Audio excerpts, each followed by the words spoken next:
For additional insight on the temporary truce and hostage prisoner release, let's turn to Abdel Bari Atwan. He's the editor-in-chief for al-Youm. Thank you very much for joining us today. If you could just tell us a little bit about the Palestinian prisoners.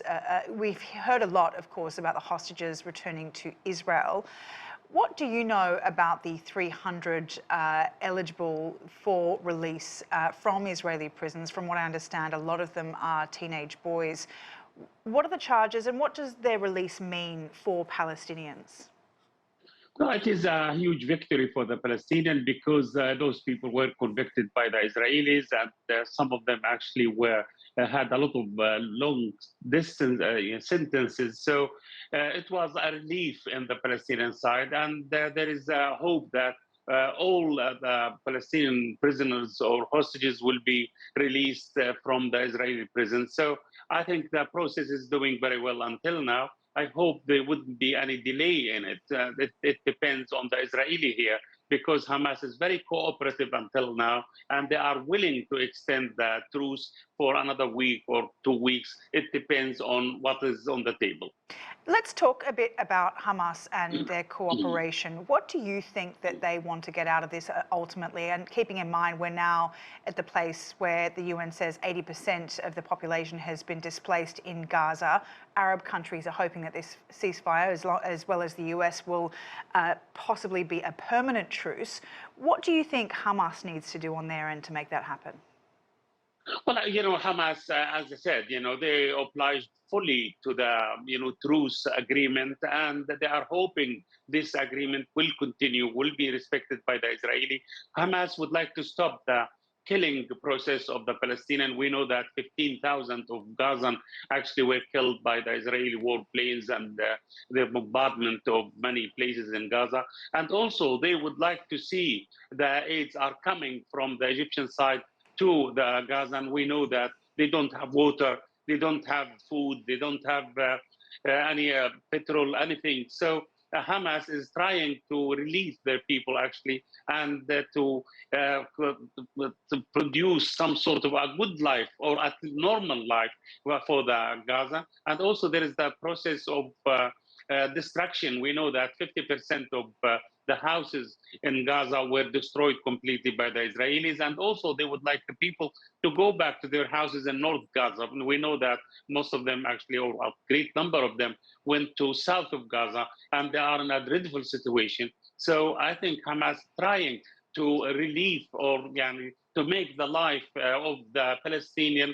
in Gaza is much better than it is now. It is very, very dreadful. It's not just in Gaza, though. Now we're seeing violence in the West Bank. 6 Palestinians have been killed in Israeli raids in occupied West Bank just last night. And experts that monitor the settlements there say that Israel will allocate millions in their new budget to expand their settlement. So do you think violence is something that we should expect as the norm or to increase in the West Bank? Actually, the Israelis are using this violence in order to destabilize the people in the West Bank. And, after they actually faced a huge defeat in Gaza, or Gazan actually settlements around Gaza Strip. So actually they are using the iron fist against the Palestinians to tell the people in the West Bank, we are going to repeat what happened in Gaza if you actually revolt or don't listen to us. This is the problem we are facing. So I believe the situation is very tense in Gaza and the West Bank. 9 people were killed by the Israeli just today. In order, I think they are trying to push the people out of Gaza. What do you think remains to be the option for governance in Gaza if the war were to end? Do you think that Israel would put up with Hamas staying in power? Well, I believe, Hamas fully supported by the people in Gaza. They believe, Hamas actually is a liberation movement, freedom fighters, and they were actually fighting the Israeli. The people in Gaza and the West Bank were extremely frustrated.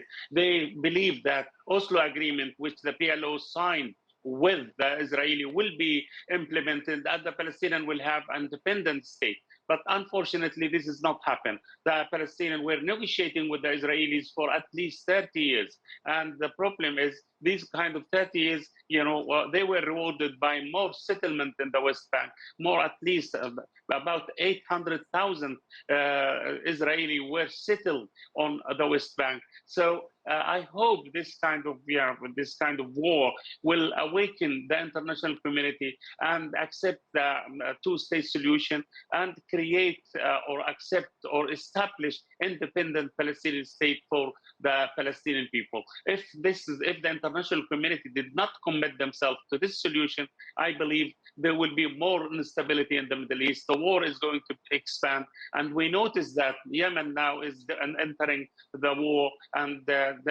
intercepting a lot of vessels, ships on the Red Sea. All right, Abdel Bari Atwan, we'll have to leave it there. Thank you very much for your time. Editor-in-Chief of ISRAEL-HAMAS.